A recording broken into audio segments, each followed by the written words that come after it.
Welcome back to Nerdocracy, the show for nerds governed by nerds. We are your hosts and humble nerdocrats, Jordan, Tom, Alberto. It It works. got it. It's slow. It's about There how you my go. brain functions. Very slow. Your brain's just frozen from all that snow that you're like submerged under down there. So much. I say so much snow. Most people from other states in the Midwest would laugh at me. We got 7 inches, and I'm like, oh God, all this snow. And they're like, fucking 7 inches. That's bad enough to mess some stuff up for sure. 7 inches isn't nothing. One thing I did notice today, I found the thing. Like the thing is alive and well, and it's in Carmel, Indiana, and it's in the body of a 90-year-old woman. That sounds about right. I imagine the body of a right? 90-year-old woman would keep the some kind of alien parasite in check in there. Yeah. So it is like I told you guys before the show. It's like the high today was like 6 degrees and -degree wind chills.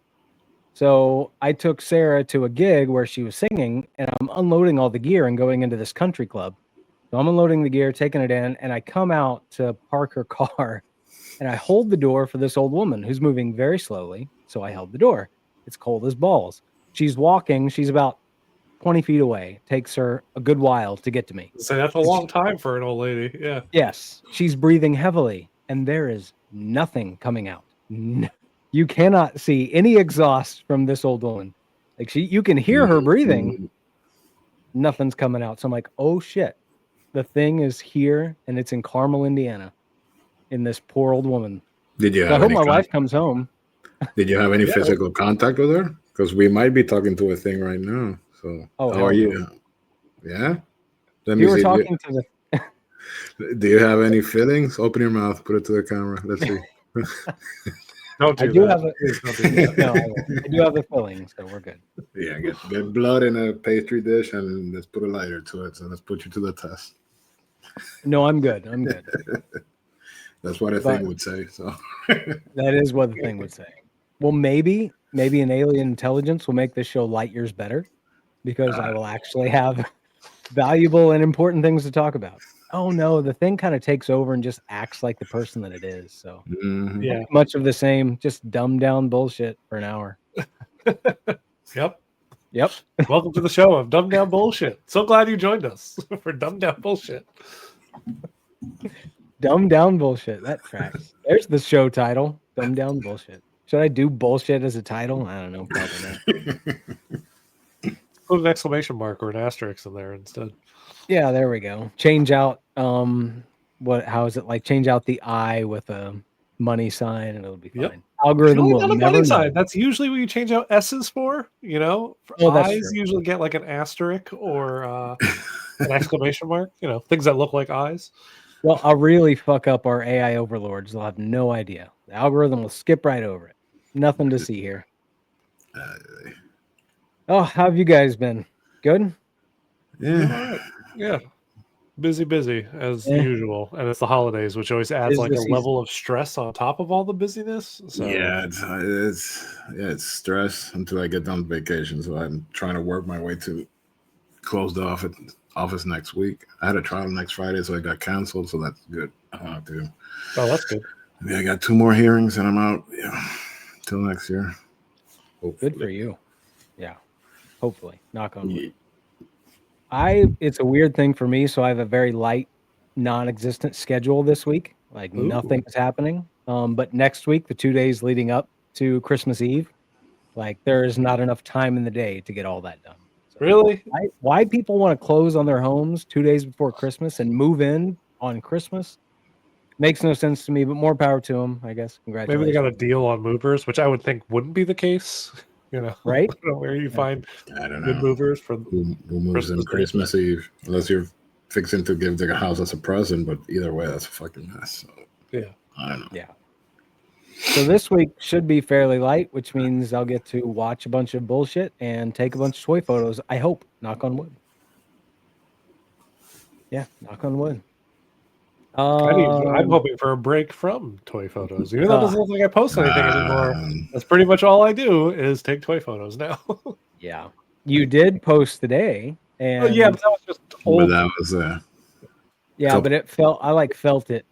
Yeah. Like My Hero has ended, and you're in some place. I don't know what place you're in, but you're in that place. I couldn't let it go without putting something out. You know what I mean? It was like one of those things where I was trying to get it done yesterday, but I had a lot to do yesterday. I watched the episode in the morning, felt the emotions from that, and I just kind of like thought about it all day long. But yeah, I'm glad I got that up. That's a couple of years of pictures right there where you posted today. So. Oh yeah, you know what's funny is I thought about doing stuff from like all the way back, but looking at that stuff compared to the stuff I put out today or like these days, it's like I can't. There's one like probably the oldest picture in there is probably like 5 years old. The last one, the one that he's flying.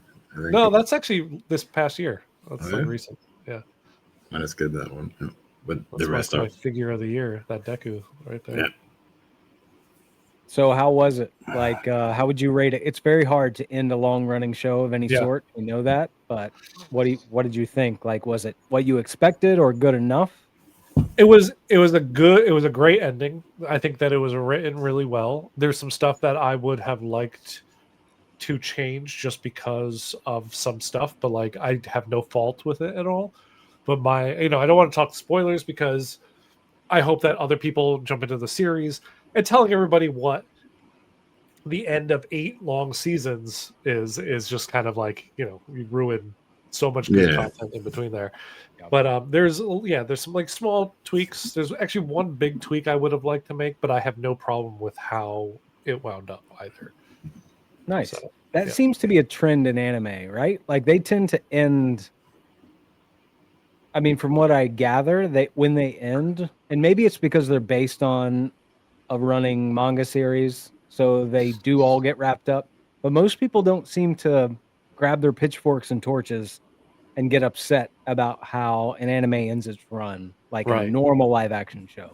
I think it depends, because there are the animes that come out and then they're following the manga, the source, really well. And then for a while, sometimes some of them surpass the source. Like they catch up and they're like, well, we got to keep this show running. And instead of wait for the source material, so they Game of Thrones it, right? And when that happens, people don't like that, right? Yeah. There's a famous one with Full Metal Alchemist came out, and that one wasn't finished, but they finished the anime. I had watched that one. I really liked it. But a lot of fans who read the manga didn't like the ending because it wasn't the same. So they went back and they redid the whole thing. And they came out with Full Metal Alchemist Brotherhood, which was the manga from start to finish. And that's like now hailed as that's the one to watch. So those instances like that happen. There are some series that don't end, like Dragon Ball is still going on. One Piece, I think, will go on until we're all dead and buried.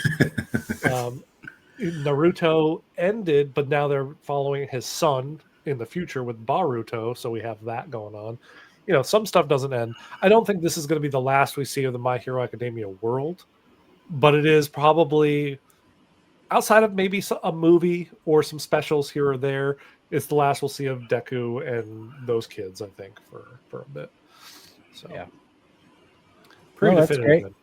Yeah, that's great. Like I feel like all TV shows should 3 to 4 seasons and stop.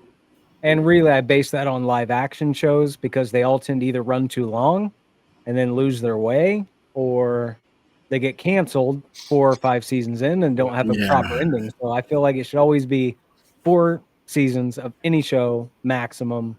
That way they all get a proper ending. That's obviously coming from fly on the wall that doesn't understand the industry. So yeah, I mean, that's the thing, right? It is an industry. People want to continue to sell the merch. They buy these licenses. These licenses have to continue on and stuff like that. While I like that idea, just to kind of give, especially because these days streamers tend to cancel a lot of shows, I think prematurely. Netflix is probably the worst amongst all of those offenders. There are a lot of shows, though, that for me, like season 5 or season 6, are still great. So, like, I would hate to see that be the blanket. But I would like to see if something gets approached to be made into a show or be made into a series of some kind, whatever the end is or whatever the intention is, that's thought of at the beginning and it gets signed on for that amount of time. You know what I mean? So if it is supposed to be an 8-season thing. Know that going in, give it all 8 seasons to be done, because everybody these days it's really hard to invest your time in something only for a season 2 of a planned 5 or 6. Netflix is like, nope, sorry, didn't have enough views within the first week, which is insane. That's what drives me nuts about Netflix, right? Because it's like you have to watch within the first month, otherwise it's a failure. Yep. So yeah.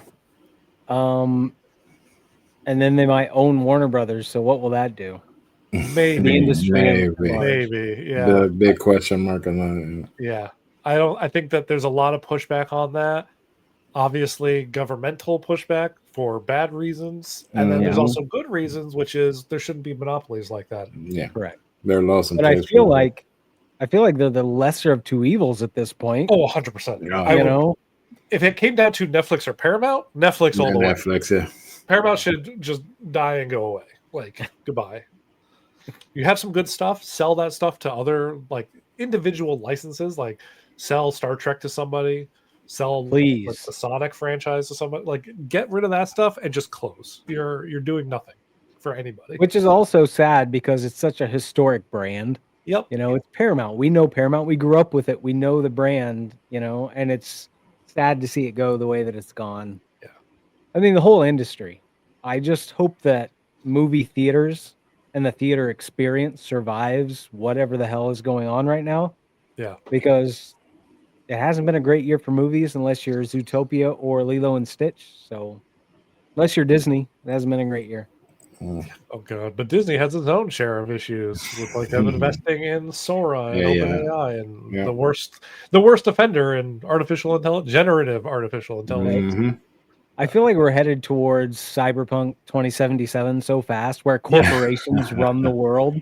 They want just run everything. The thing. These are all cautionary tales of don't let this happen to you. All of these stories are cautionary tales, and yet the government that we have and the people in power of studios want that shit so badly that they are steamrolling us into that future, even though it's the worst version of it, because the artificial intelligence isn't actually artificial intelligence. It's just large language models. It's all fake. It's all gross. And it's like, we're going to get the worst version of it, right? There's not even going to be good robots. You see any of those film footages of the robots? They're like falling apart. Yeah. They're just like, it's all garbage. Come on. It tracks. It so does. We live in a garbage time. But to transition, what is not garbage or did not appear to be garbage would be the Supergirl trailer. I'm assuming you both watched it. Oh, yeah. Yep. I didn't know what to expect, but it looks phenomenal. It has those Guardian vibes, and it looks straight out of the comic book, so I'm pretty excited for that one. So. Yeah, me too. Yeah, I love that specific comic that they're referencing for that story, which it's funny because Lobo does not show up in that, but I'm really excited for Lobo in that because, like, my God, Jason Momoa was made for Lobo. Definitely not made. He was born for that. Yeah, he was not for Aquaman, but definitely yes for Lobo. Yeah, 100%. Like you said, Alberto, I did get Guardians vibes, which is a little bit strange because Gunn did not make this one.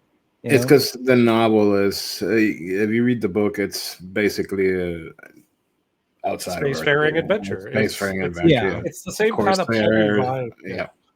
Yeah, it's the Tom King run. Woman of Tomorrow. Yeah. Mm-hmm. So yes, that does track, but the whole movie did seem the whole movie, not like I've seen it. The whole trailer. All 2 minutes of that whole movie. It did seem very Guardians and in that vein, but it's not Gunn doing it. So I don't know if it's maybe in the back of my head. I'm like, Gunn's running the DC, so I immediately correlate it with Guardians, but it's not. This isn't. It's very difficult to break apart the Guardians and. But the book, it feels like Guardians of the Galaxy, so it's outside of Earth, and it's whole Corsair affair, space pirates, and all that stuff. So it's pretty out there, but it's a very good read. And I hope if they don't have to keep faithful to it, but at least if they get the message that was portrayed in that book, I think it'll be sets for a hell of a movie. And then bringing Lobo in makes sense and where she's at, whether to follow up story. So I have no gripe against that at all. So no, me neither. I don't think the movie itself will feel like Guardians. I think to sell a spacefaring adventure, it's kind of hard to make a trailer Mhm. like something nice and short and condensed that doesn't feel like Guardians, because that's what Guardians was, right? It's a lot of planet hopping, Mhm. heists, things like that, like CD bar scenes that turn into like, something or other. Like, so I think once the movie actually comes out, I feel it'll have a very different vibe. It will probably have a very different vibe even in the second trailer. But from the first trailer, I'm very excited. And I'm Because always excited to see Crypto again. there's a lot going on in that book. So yeah, so I think that's for to sell it for right now. But if they go in depth with what happens in the story, I think there's a whole lot of other stuff, mysticism, and there's a whole lot of stuff that you wouldn't expect in a regular super Kryptonian story. Yeah. Which is pretty nice. So it's really out there, and it's it's a really good book. So if anybody hasn't read it, I really recommend it. A lot of what was really exciting about it too is that Superman said this at the end of the first movie, is that she likes to party a lot on planets with red suns. With So red she suns, likes to drink. So in the book, as well as I'm presuming in the movie, there's gonna be a lot of moments where Supergirl is depowered, right? And she's gonna face some very, very real consequences, which Superman had some in his movie because he was facing off against himself, essentially, or people like with powers on par with him almost. Well, definitely in one instance and almost in another. So it'll be very interesting, and it should feel very different in that regard as well. So it won't feel like a big, nothing can stop this character type movie. Yeah. Yeah, it looked good to me. It did everything a first trailer should do for me. Like, it's fairly short, but it checks all the boxes. Yep. Doesn't give away too much story-wise. Like, normally I will decide on a film that's not a superhero property or something like that. If it's anything else that I may not go see, I'll decide on the first teaser. Yeah. Like, you got to get me at the first, because I don't want to know after that. I don't want all the story beats. I don't want spoilers. So I'll watch one and then I'm done. I'm either in or I'm out. So this one, if I was only going to watch it once, it would have sold me on the movie. So I guess they did, I mean, for us anyway, which easy audience, but Yeah. they did what they were planning to do with the trailer. The director, though, Craig Gillespie, are you familiar with his other work? No. So I wasn't either. I saw, during the trailer, it says from Craig Gillespie, and I'm like, okay, who is this? So I look him up. He's produced a lot and he's done a lot of TV, but film wise, he's directed I, Tanya. I didn't have not watch it. seen I that. know of it. Yeah. I know of it as well, but I haven't seen it.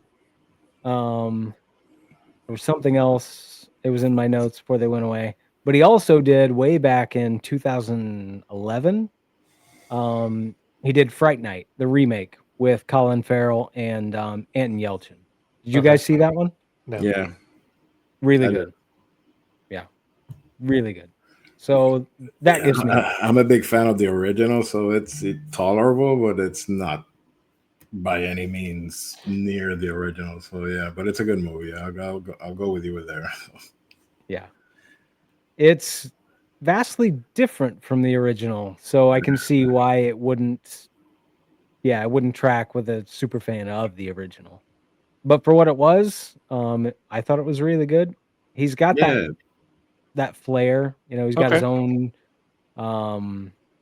he's got his identity as a director. Good. I would say, obviously this is from seeing one of his films, but it really stood out. Like, it could have been a generic Fright Night, could have been a generic horror film about a vampire that checks all the boxes that it needs to check, and you just feel like it's another movie of that genre. Just forget about it. But it didn't. It stuck with me. He has a certain things that he does. So that gives me hope, but also I haven't seen a lot of his work, so I don't know. He did Cruella de Vil, the one for Disney. Oh, right. Okay. Fright I didn't see like that one. Fright Night, I, Tanya, Lars and the Real Girl, Mr. Woodcock, $1 Million Arm. I don't know which that one is. No. So to piggyback off this conversation of trailers, did either of you guys watch the trailer for Street Fighter? Yeah.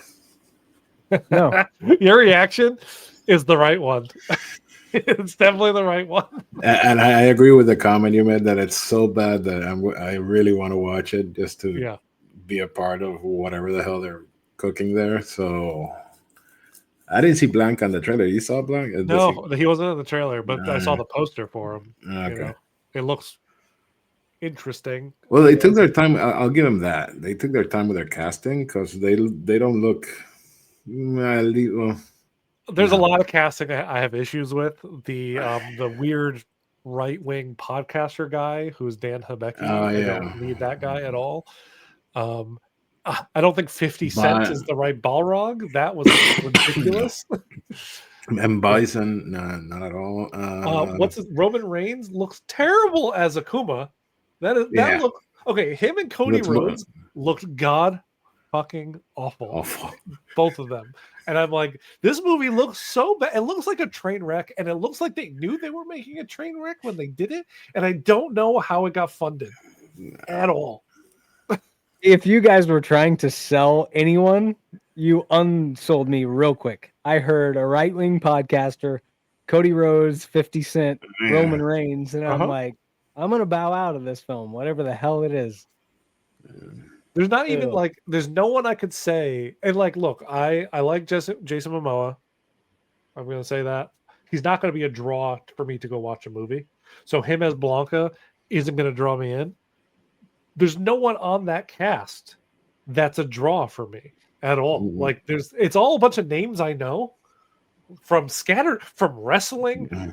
music, hating on right-wing people, and Yeah. like things like that. And it's just like none of these are like alluring me to this movie, but it looks like such a bad movie that once it hits streaming, I'm not paying a movie theater. No, ticket I'm not to go see this. paying for Once that. it hits streaming, though, I will definitely watch it out of But the morbid curiosity is there. Yeah, it's there. I want 100%. to.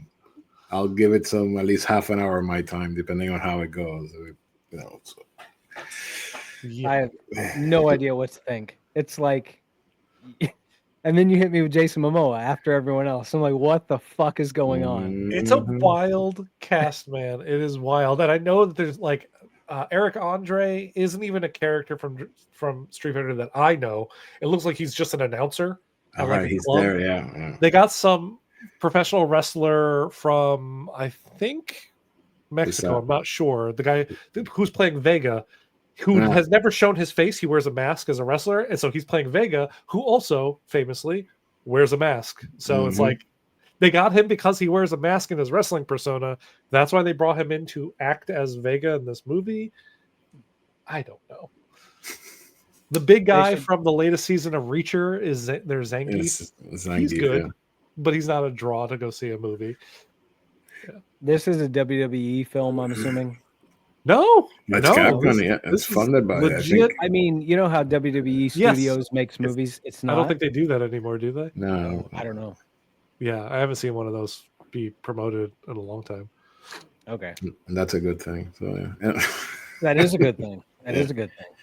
No, I think I saw it's Capcom funded. I think it was. That makes sense. It seemed like what they did is they had the character art for all the characters from the games, and they're like, whatever we do, it doesn't matter what we film, as long as they look like the character art from these games, we're good. And that is what they did. Oh boy. Yep. At least But I know also- the guy who plays Ryu can fight. I saw he did that series from Bruce Lee on Stars. I don't know if you saw it. Oh yeah, No. It's when Chinese immigrants first came to San Francisco, and there's the Chinese triads, and there's like Oh, fighting. I've heard of this one. Yeah, It's a good series, and the guy fights. The guy can hold his own. So, but I don't know how well will he play Ryu. So we'll see. Yeah, their Ken and their Ryu actually were the only two that I had never seen before, but both look legit as those characters. No, but he can guy can fight. I'm excited for like them. It's all the people I do know that are in this that I'm like, you don't fit any of the characters that you're supposed to be playing. Again, 50 Cent as Balrog is wild to me. Yeah, 50 Cent as anything other than 50 Cent not making films is wild. So, yeah. His hairline in this movie like starts in the middle of his forehead and goes back. It's crazy. It's crazy. And Oh I had my to bring that God. up because it's been sitting in the back of my head like since the Game Awards when they showed It's that been up. haunting you. Yeah, it's Paramount distributed. It's Legendary. There's your right. That's why there's a right wing douchebag on that. It's in that movie. Legendary Pictures and Capcom are the main producers. So Well, here's the thing you have to think about with that, with Capcom and the Street Fighter property. We are very, I don't know what the right word is, but as far as America and our domestic box office, we treat films as if they have to succeed here, Yeah. but that's very much not the case. If you capture the international box office and audiences, you can get in China, Japan, Europe, and make your money there. It really doesn't matter if your movie makes a ton of money here. Yeah. It can succeed very easily in the international box office. So that could be Capcom, and their whole vision is this will make money around the world. We don't need it to crush in America. So keep the budget low by getting these random wrestlers as our Exactly stars. right. Yep. Yeah, Which I would feel be like it's more going to famous overseas. They're like, Possible. oh, an American wrestler. Yeah, it's so cool. And in America, we're like, oh, fucking awful. But yeah. I think it's going to bring in Venom money. Now that you say that, like I do feel like because you know how Venom had an okay opening here, but in China it was like the biggest thing of all time, kind of thing. I feel like that's probably what's going to happen to Street Fighter. It's going to like not do well here, but overseas it's probably going to blow up. Which means it'll make enough money for multiple sequels. So that'll be fun. I cannot wait, Jordan. Wow. I expect rated reviews of each one after you've seen them twice. Jeez, you're gonna put me through that. I would never. yeah, Thank you. I'm glad you brought that up, though. That was a good. I don't know. I just needed a laugh. And you haven't seen it? You haven't seen that trailer? Like, you should watch that trailer when the show's over. Watch it. Just watch that trailer. It is a feast for the eyes of terribleness. Just out of curiosity, dude. Just watch it. Yeah, it's Oh, get a laugh. you're talking to the guy that watches Steven Seagal films when I need a laugh. So I'm in. I know. I feel like it's going to be on par with the quality of the Steven Seagal film.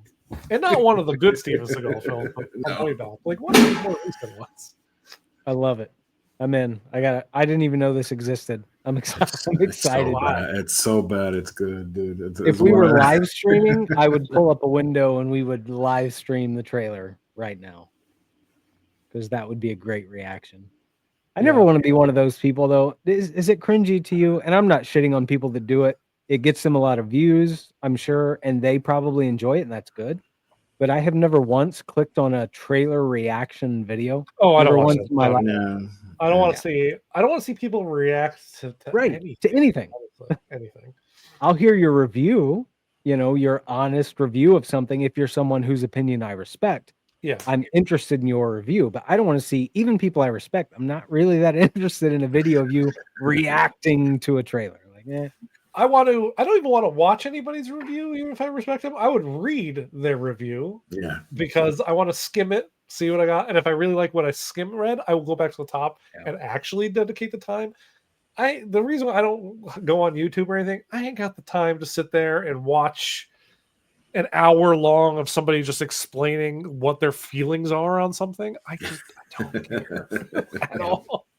Well, that is the difference. You're not a YouTube user very much, but for someone like me, and we've talked about this before, while I'm driving, I will throw on YouTube reviews where someone may spend 45 minutes reviewing a movie, and it may be a video, but I never see their face. Like I know the channel, because I listen to it like a podcast. So I treat YouTube like a podcast service, not a video platform, which is one of the reasons I put us on here. Not that I cared for anyone to see my face. You guys, by all means, but not that I care for anyone to see my face, but I think of YouTube as a podcast platform. That is absolutely not what it is. A lot of people use it that way. That's how I use it. Like I listen to video game. The only podcasts I listen to now are video game podcasts. I used to listen to political ones, but I had to stop all that. So I just listen to video game stuff, and the podcast exists in the Patreons that I follow specifically. They also post them to YouTube for specifically that reason, because part of their audience just uses YouTube. So I get it. I totally understand it. For sure. I'm one of those people that once I start a platform, like that's it. Yeah. Like I can't be bothered to download a podcast platform and find podcasts. I have all the things I already watched. They're on YouTube, so that's where I am. Which also makes me understand streaming wars and, podcast service wars and all the wars of all the platforms because they're trying. Yes, there's a war everywhere because you see it in the nonstop advertising we get. They're all trying to get you to come over and at least try our service, because it's all about money. But I'm one of those where, I've already got my thing. I'm not listening or watching on any other platform. Yeah, so that's my flag in the sand. That's it's great. It just tracks with what I said earlier, the dumbed down shit. Well, you don't spend all of your time watching YouTube. What else do you watch, Jordan? Oh, yeah, let's get into there. That was seamless. That was so good. Yeah. I gotcha. I gotcha. Smooth. So what we watched, what I watched this week, because I was snowed in all day yesterday. And while it's very pretty, I absolutely despise it. But it is very pretty to look at. Yeah. I know. I don't like snow. I hate it. I love the snow if I don't have to get out and exist in it. If I could sit in my house and enjoy the snow for months on end, I love it. But once you go outside your door and it's awful and cold and wet and terrible, then it's bad. But anyway, it just sounds to me like you need more winter gear. Because when I used to live in New England and I walk outside my door in a blizzard, I would feel nothing because I'd have so many layers and stuff on that I was impervious to the world outside. I hate that. I love that. I'm in a shield. It's great. Yeah. It's not me. I have like jeans and no long johns, and I have coats that are not rated for the winter. You're doing this to yourself. You're insane. You're doing this to yourself. You live in a place where it snows 7 inches, which isn't as much as other areas, but enough that you should have a pair of long johns. You should have some like Under Armour stuff that you can wear under things. Yeah, compression. I should, yes, but I do not because I don't know. Maybe it's me like railing against where I live. I'm like, no, fuck you. I'm not spending $80 on long johns. You're just railing against your own comfort. You realize that you're fighting against your desire to be comfortable. You're absolutely right. Okay. As long as you know you're stubborn, that's good. Oh, yeah. I know. I'm stubborn. It's my own self wanting to not be here where it's cold. So I'm like, if I just continually rail against it, eventually I'll leave. So we'll see. No, don't say that. I'm moving. We are moving to the Caribbean. It'll happen. When kids are gone, yes. Yeah, you're going to love the import prices of everything that you're going to want to send. Yeah, especially in my island, dude. So, yeah. It's going to be, don't ruin my dream. It's going to be great. Because trust me, I think about it all the time, how I want to leave this burning hell pile of a country. But I always try to think about, like, I collect a lot of shit. I want to be able to, make sure I can go wherever I'm going with at least a good part of my collection. I don't need to go with everything. I'm okay paring down. But when I get there, I want to be able to buy stuff without everything that I like to buy costing an exuberant amount more money. Yeah. Yeah, that's very true. Not sure where that place would be, but Puerto Rico is the only place you don't get charged like that way. So move down to my island. So okay. You said island? It's an island. I want a place that has all 4 seasons, so that won't be for me. Well, Puerto Rico has 4 seasons. It has. I need cold enough to snow is what I need. No, never. Yeah, I know. I knew that about Puerto Rico. To us, snow was a myth. You only see it in Christmas movies during December. That's about it. So it's the coldest down there. The coldest down there that I've been up in the mountains in the center of the island is like 65. That's not even cold. That's still warm. Yeah. It's like nope. It's sweaty. It's sweaty balls year round, buddy. So, that sounds like a goddamn nightmare. I'm giving you the Pit Boy thumbs up. It's flip flops and shorts the rest of your life down there. So I love it. Anyway, what I watched, being snowed in. We discovered a classic movie channel on our Roku device. So we ended up spending. Lifetime. No. I mean, it could be. This shit could be on Lifetime, but we ended up watching old ass movies, black and white movies. Oh, nice. So we watched Charade with Cary Grant, Audrey Hepburn. We watched Rear Window. That's an Alfred Hitchcock Alfred film. Hitchcock movie. Yeah. Jimmy Stewart, Grace Kelly. Mhm. We watched Vertigo. Vertigo's another a great Alfred one. Hitchcock, Yeah. Jimmy Stewart. And Film we noir, watched. babe. Yeah, we watched Casablanca, of course, because we watched all of those and we're like, we have to watch Casablanca. But Wasn't that we ended movie up like watching 4 it. hours long? No, I was surprised. I thought the same thing. It's only an hour and 39 minutes. And that was long. And that was long by those day standards. You got to watch the Maltese Falcon also. Yep.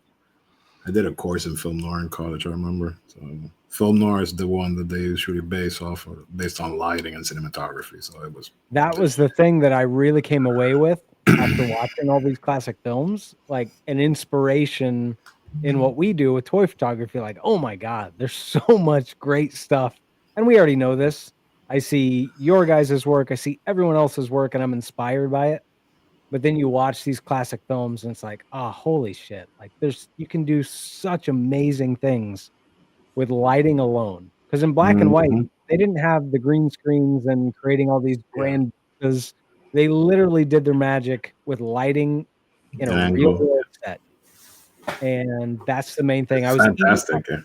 To this day, it's still, especially Rear Window. The fact that entire film is filmed from this guy's apartment in one set. They built an apartment set, and they did all of the stuff that they did with that movie. And I've seen it, but it's been a really long time.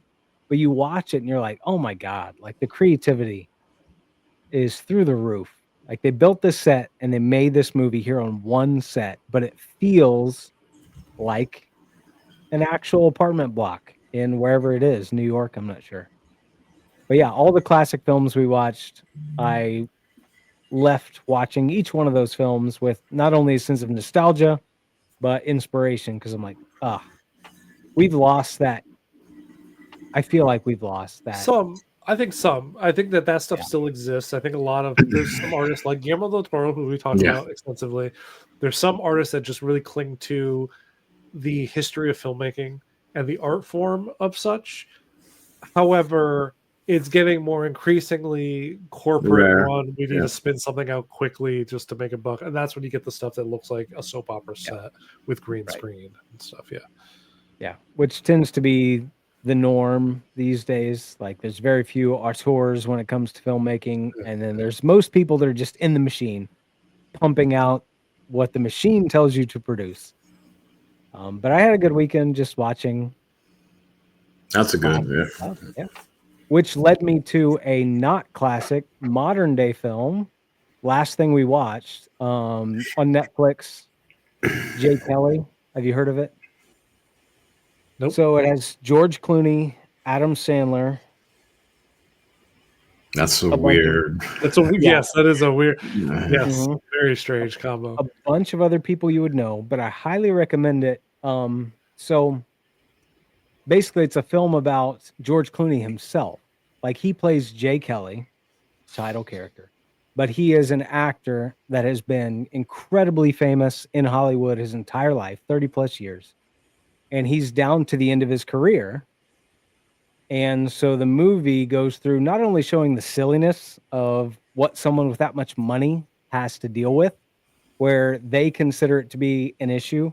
And we're like, what the hell? Like, this is your entourage and you're worried about this. Like, this is a privileged thing you're dealing with.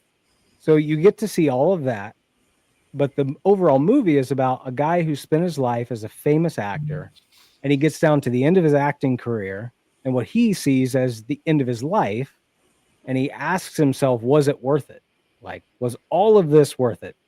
So you get to see the loneliness that comes from that. You get to see the good and the bad, but then it all comes down to the sacrifices, family sacrifices, all the things he had to give up in order to be famous. And through the whole movie, he's like, no, it was worth it. I'm famous. I'm this. I'm Jay Kelly. I'm this. Then you get to the very end, and I'm not going to spoil anything, but it asks that quintessential question for those famous people. Was it worth it? Did it mean anything at all? Like all the money, all the fame, everything you did it matter? And the fact that George Clooney portrayed this character also feels fitting because he is that actor. The actor portrayed as, or the Jay Kelly character portrayed by George Clooney, oftentimes you can't tell the difference. Like they could have called him George Clooney and you would have went right on with the film because it felt like it was a movie about him and his life. But it's really good. It's really good. Okay. And it's very well filmed. Very well filmed. Like there's some very striking cinematography, really incredible acting moments. But the final frame, the final line and the final frame bring the whole movie home. And then it's just like a punch. I'm an emotional person, so I cried, but other people may not.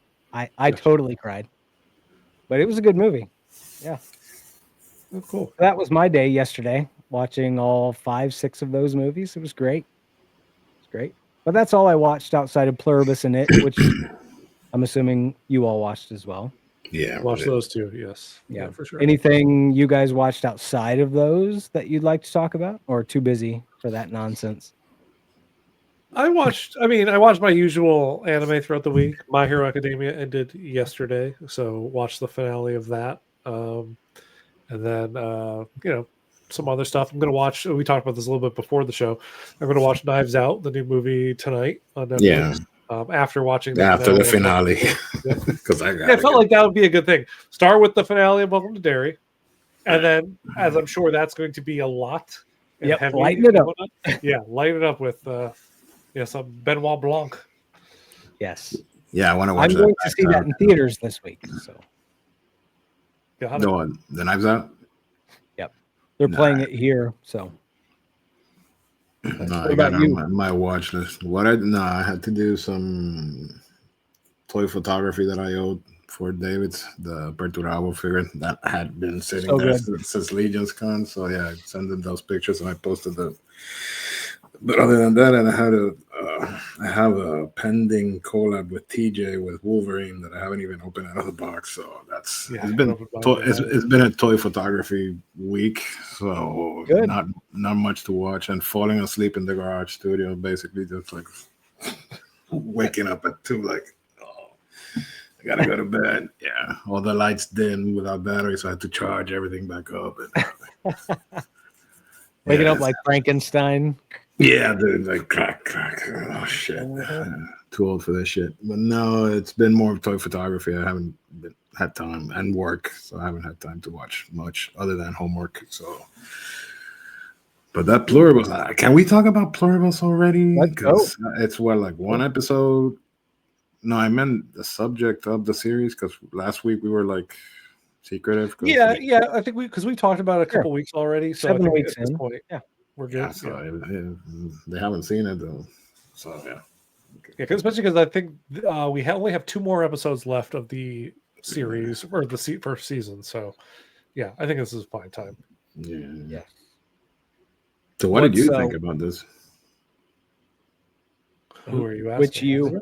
Yeah. I don't know. The royal. The royal you. Yeah. Jordan. The collective you.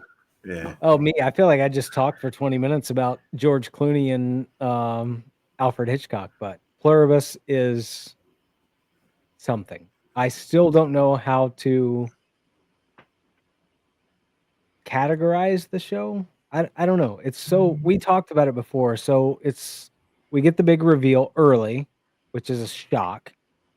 And then you're like, where do we go from here? And then it's like, okay, it's everyday life with this event, which is the entity, whatever it is.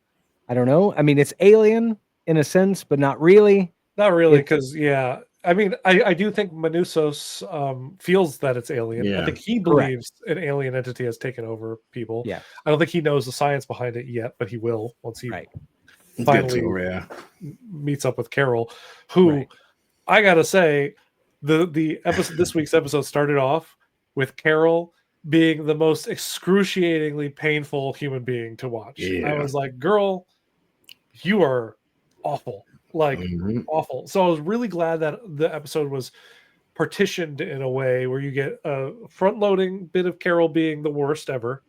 And then it's like, nope, now we're going to follow Manusos as he continues which was so traveling good. to meet with Carol. And Mhm. his stuff was, yes, Mm. phenomenal. I'm so glad this character exists in this show because I want to watch him. If it was just Carol and this is where she was at, I might be done with Agreed. the show. I'd be done. Agreed. Yeah. He is a breath of fresh air to Carol's anger and whatever her destructive nature. He is a breath of fresh air to that. Her pettiness, That I too. said Yeah, ice that's- cold Gatorade. I don't know what that means to you guys.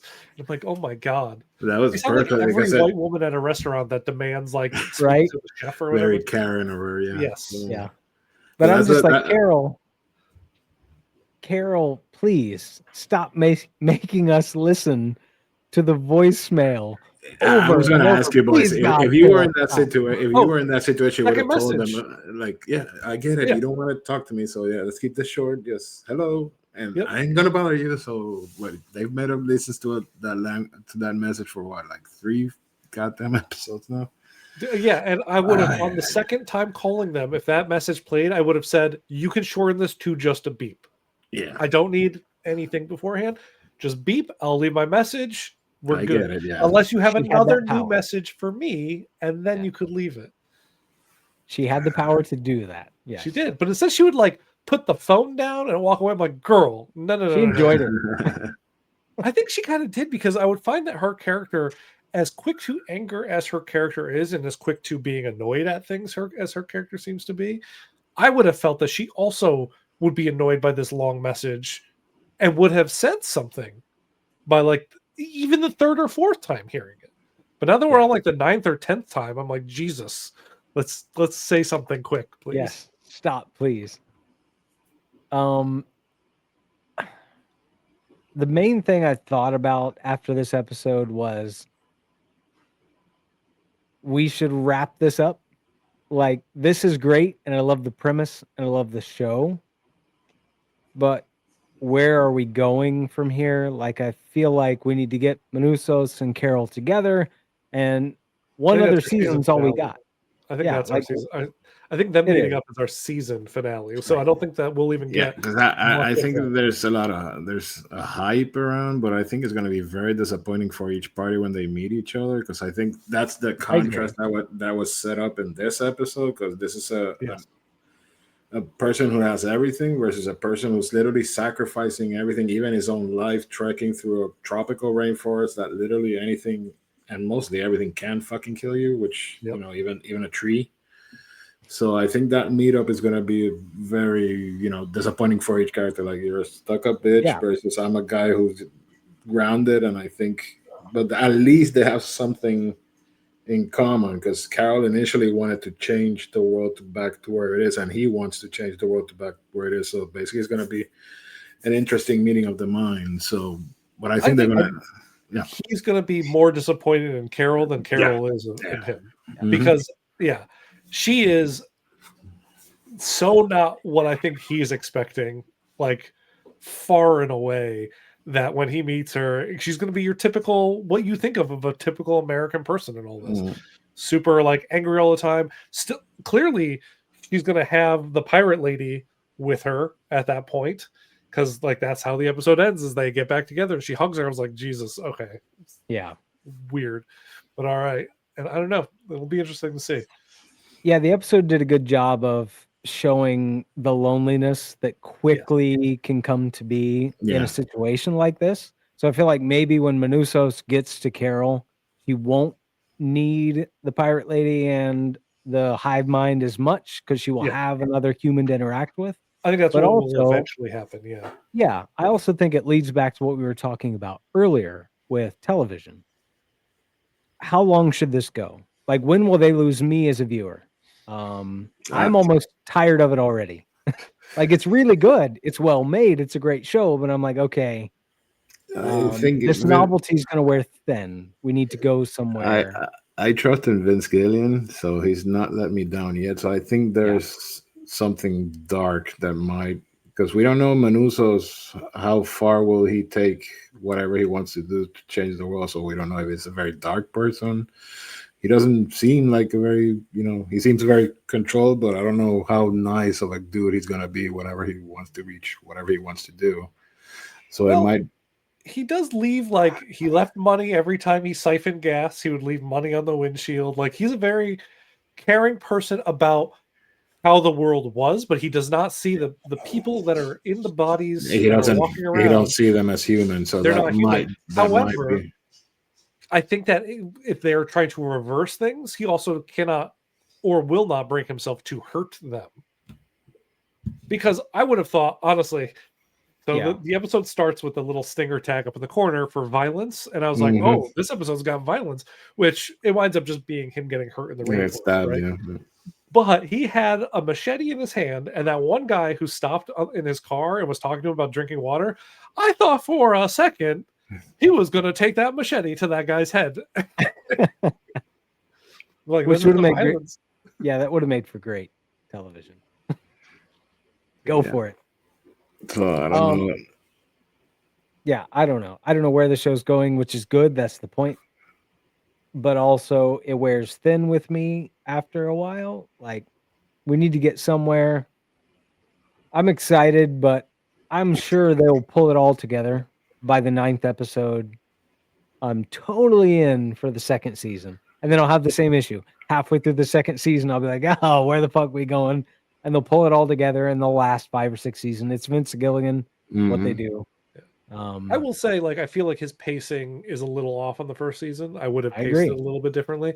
I think what happened in this episode should have been like maybe 2 episodes ago, and a lot of stuff could have been condensed. And if you wanted to make it a 7-episode season, that's fine too.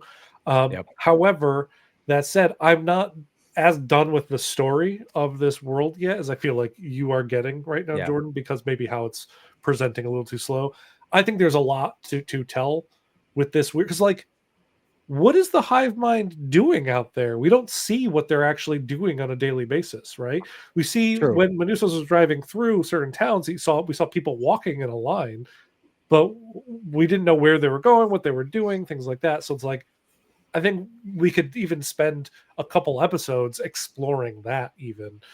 And that would be interesting. If there's a physical hive, is it based on one person, or is it, there's a lot of questions that need to be asked at least. So, we know it comes from some kind of radio wave, right? Mm-hmm. So they discovered the radio wave just told them the ingredients to mix together the virus. Mm-hmm. Okay, but we got some sort of signal from outer space. That's what we started with, and that signal, once tapped into, created this whole hive mind thing. So it is alien in that sense. Told them the recipe, how to crack. Told them the recipe, because Manuso suspects something, because he kept his diary logs with the radio signals, and he's been going back and forth, and he has a question mark on one frequency, which I don't know if that's the frequency that they caught the signal from, which most likely 99% positive that is the same frequency, and that is what's going to lead them to, I think, eventually figure out the signal that came in, and then maybe give them components to fix it. Yeah, we'll see. Which is all very interesting, and I'm totally in. Like, the premise is great; it's all great, but it's going too slowly for you. Or maybe it'll switch entirely, and now they're out to kill the survivor. So we don't know. It might turn to a 28 days later kind of scenario. It might be interesting. I don't think they could also cause violence. I feel like the people are very, because, like, they're starving themselves because they can't be violent even to the smallest animal or plant. So they're going to die off if nothing's done, because they don't see their life as being over anything else on the planet. So they don't feel like they could pick a plant. They can't kill an animal to sustain the bodies that they're in. So I don't think that they're ever going to turn to violence. So we'll see. Yeah. Unless there's another signal, maybe there's another signal or frequency or something.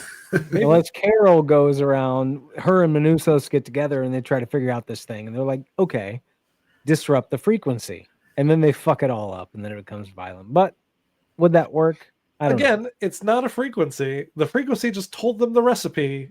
That's right. Yeah. I want to make So sure it's you not like they're being controlled by a Right. radio wave. Yeah. turning off the radio wave, not going to do anything. The knowledge has already been transmitted. They got that. They made the right chemicals together. Yeah. They did So that. it is what it is. You can't flip a switch and turn it off. Right. Yeah. You can't disrupt it. You can't. Yeah. You can actually disrupt it by getting angry, right? But if you Yeah. get angry at those people, You it kill happens them. globally, and Lord only knows what they're doing, and it could lead to Right. millions of deaths. So I think it Which was it has. 11 million people she killed the last run she had. So yeah, she might have killed 11, but they killed what 20 something Mhm. million people the first time. So it's like, Yeah. Which once again, I enjoy the premise. I enjoy everything about it, but I just feel like they got their point across early. Yeah. With Carol, the loneliness, how it would be. They got that across very quickly. And then we've just spent a few episodes rehashing the same emotions, the same place that Carol is, rehashing the same thing for like 2 episodes now. So you got to go somewhere. This episode was interesting, I think, because the previous one is when she learns they can't convert her without her giving. She's happy about it. Right. She's And so, rejuvenated. The episode starts off with her happy, elated, relieved. And then so she's going through, she takes all these fireworks, whatever, and she's kind of almost celebrating the fact that like she gets to continue living her life. And then we do like I think it's like a 30-day time jump in this one episode. I think it goes from 12 to 48 or something. 45, yeah, 36 days. Yeah, it's in the 40s. So like 30 days have passed pretty much. And in those 30 days, that happiness and like I can continue living my life turned into Why? Same thing all the time. I'm going to go break another window, I guess. I'm going to shoot more fire. Keep elevating the risk essentially around herself because she's now becoming self-destructive to the point where she almost realizes blew her head off with a rocket. Yeah. She'll burn down her entire neighborhood too, because I imagine Albuquerque, New Mexico is like a tinderbox. So yeah, I thought that too when Manusos burns his car. I'm like, oh shit, he's gonna start a wildfire. Not in a rainforest. But no, it took me a minute. I'm like, oh wait, he's fine. Yeah, not He's there. I thought about that for half a second. I was like, it's so wet there. So but humid, it won't. Yeah. But I'm sure over the course of the next 2 episodes, they'll reel me right back in, and it'll be great. Yeah. Well, I'm very, very intrigued to how Manusos wakes up. And what is that? And where, where do they bring him closer to Carol? Do they treat? You think so? Oh yeah, he's gonna be right outside. They're gonna meet up next episode so quick. I don't know. I feel like he has to have this whole coming to, because he has not. He's talked with them once so far outside of his car. Basically, where he basically said, "You're not people. Fuck you." Burned his car and walked away, kind of thing. So they're going to save his life. Obviously, he's going to wake up in a hospital setting where they're going to be all around. And what does that look like? And is he going to like try to escape there as like a, like an action movie kind of escape, or is it going to be different? I don't know. It's going to be very intriguing. I feel like he's going to wake up very close to Carol and meet her very quickly, and that's just going to reinforce his hatred. Because not only did they steal, he said stolen, you stole these people. Not only did they steal his journey to her on his own as an independent human being, they stole the journey, plopped him right there. So that's just going to reinforce the hatred he has of whatever they are. Like, I could see that happening. But then we also have him and Carol uniting quickly. Where do we go from there? So I don't know. I don't know what they're going to do. We shall see. Yeah, because Carol's going to be in an interesting mental spot by the time he shows up. Yeah. Because she was broken down at the end of the episode, crying and hugging onto the. She was broken since the first episode, dude. She was. I mean, she was a broken person even before everything went down. Obviously, as we saw. But yeah, it's intriguing. It is intriguing. The more we talk about it, it makes me feel less like it's been a drag. Now I'm back into it. So, yeah. Well, we'll see. I enjoy it. Okay, the last big one. Welcome to Derry. Welcome to Derry. which is up now. Yeah, the finale. Yep. Yeah, Is it up now? I thought about asking you guys if you wanted to wait, but I'm like, I don't want to spring a We can Monday talk show about on everyone to talk about the finale. But yeah, Yeah. what we have seen, episode 7, the black spot. That was the title, right? The black spot incident. Yeah, I think so. Yeah. Yeah. it. Yeah. So we finally saw it, and it is what we thought it was going to be. It's a vicious just- show, man. Yeah, They're so god dumb. awful. The government is. I mean, it stands true to today too. But man, the government's awful. Yes. Yeah. Melting the one thing that's containing this thing. What and thinking that you can control this alien entity that anytime you've encountered it, everybody you've sent has pretty much died outside of like one or two. Yeah, great. This is going to work out so well for you guys. I had a conversation with Elliot, which I think I will have off. But the question was, do you think the government today would have done the same thing that they're doing? Without fucking question. For some particular, for hiding some particular reasons about some. So yeah. It makes absolute fucking sense that they would do that, yeah. It does, but it did feel a bit mustachioed villain in the moment. Yeah, because they sold Like- the Colonel like a goody two shoes all the show, and then last 5 seconds, like, ooh, and now we're gonna Yeah, figure he it turned- out. yeah. They did sell him that way, but he blatantly kept lying to the Native American Mhm. girl that he grew up with. Like, and I'm like, the fact that he was doing that, I was like, oh, you're just your typical fucking government guy. There's nothing about this seems on the level. So, Yeah, Yeah, I'm pretty sure he's gonna get a horrible death this episode. So I mean, I hope so. yeah, I believe absolutely it will happen. yeah, the kill count Because- this episode was, dear God, man. Whoosh. This And he episode wa- was the one that started with him, how the entity took over Pennywise, took over Pennywise, right? Yeah. Mhm. I liked that Which beginning. was great. I Yes. love that.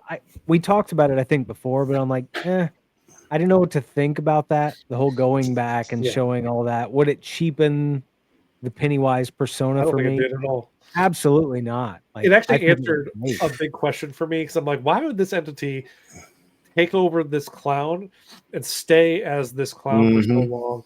And Yeah. seeing that scene and seeing what it saw from the window, watching him on stage and encapsulating the kids and all that stuff, and like I get it now, and like that makes sense Yeah. why it is Pennywise, because like it never really made. I mean, it's an alien. Why would an alien look like a clown outside of? I just want to make a scary story about a clown. Mhm. Now I know. Yeah. Now it makes Yep. sense. It's the best way for it to procure its food source. Yeah. So yeah, I thought that was great. Yeah. And the whole Bill Skarsgård, holy shit. Like, he's so Yeah. good. He is. Like, even as Bob and Pennywise, what I thought was really cool when you have the opening scene of him as Pennywise where he's doing his whole bit and all the kids are cheering in the carnival. He does the same motions and mannerisms, but they're human, and you can Yeah. tell, like, as an actor, he manages to capture the human side of Pennywise where he does the same motions, but they look fluid. And then he does the exact same types of motions when he's playing Pennywise, yeah. but they're very corrupted. They're wrong. Like, he can capture the difference. You can see now how the human Bob would have done this thing, but when it gets transitioned into Pennywise, it's wrong and alien. It's Yep. it. Yeah. I thought that was really good. Outside of the acting overall, not just the motions, but the capturing whatever this accent thing he has going on. It should be weird, but it seems to work. It was all really great. And I thought the whole Ingrid thing would be odd to me. Yeah, I thought so too. But I They think brought it it did home. the Yeah. right way. Yeah. It all came around a lot Yeah. in a great way. And I also, because I didn't understand why all of a sudden Pennywise showed up at the burning like shack Mhm. at first, until she came out and explained that, like, because they did say that they got an anonymous tip from a woman, and I didn't put two and two together that it was her I at didn't first either. Yeah. until like when that scene came out. I was like, okay, that makes sense, because they are right on the line of that On the line, forest, yeah. whatnot. So it made sense why like all that horror and fear like drew him like a moth to the flame kind of thing. Yeah. And man, I really like Richie, the kid. Yeah, that was heartbreaking. I love Yeah, they Richie. keep killing all my favorite kids. Yeah. Same, right? What a thing to say. They keep killing all my favorite kids. Yep. No, but yes, that scene was, yeah, that was rough, dude. Like that Yeah, kid did a phenomenal job. Really good job. And we knew it was coming. We knew the body count was going to stack, but you always expect it to be the adults. You don't, this show, you should expect it to not just be the adults, but I didn't think it would be Richie. And yeah, I that don't hurt think me. so either. Yeah, Honestly, it hurt me. I thought it was going to be Marge, but when it started playing out, the No, wheels but started she turning. already went through hell, with the eye and everything. So I don't think they were gonna put her True. through that. So Yeah. Which Yeah. brings us back to Lily. Lily's been through hell, but do you think she's going to make it out of this? No, I don't know. I don't either. no, she can go. That's Yeah. fine. But that's the weird thing too. I'm sure there's other stuff to get into, but immediately my mind always goes to, so Pennywise was full. He was done. Yes. Yeah. He was hibernating. He'd had his fill. He was settled into sleep. So the breaking of the barrier, That's what let him out. Yeah. right, has woken him up. But where do we go from here? Because we know he does go back to sleep, and 27 years from now, it actually happens. So what is that? Oh, remember, there's a shard that's running around still, so something might happen. True. Lily it's has not, the it's shard. not a complete piece of rock like they had hidden there, but maybe that's what will keep him there. I don't know. True. Yeah. That could be. Yeah, that's why I'm actually really excited for tonight's episode. So Mhm. we'll see. This But whole show has started off for me like, yeah, it's good. And then we've talked about it. I'm like, but now it's brought it home. It's emotional and it's all the things you want. And I'm super excited to see how it ends. And Pennywise went no holds barred this episode, man. It's So good. It's I think not even in the movies he was so violent, so visceral. I love the look of him at the end of the episode, which is the exact The half-blood, opposite of the Native American woman that they were following to find the stone in the ground, where she had the red paint over her face, and he's like red from here down now, and just like, war paint, yeah. Such a cool fucking look, and him on top of that refrigerator, knowing that man is like what 6'7" or something like that on top of a fridge. Like, I would shit my pants if I saw that, and I know it's an actor in a suit.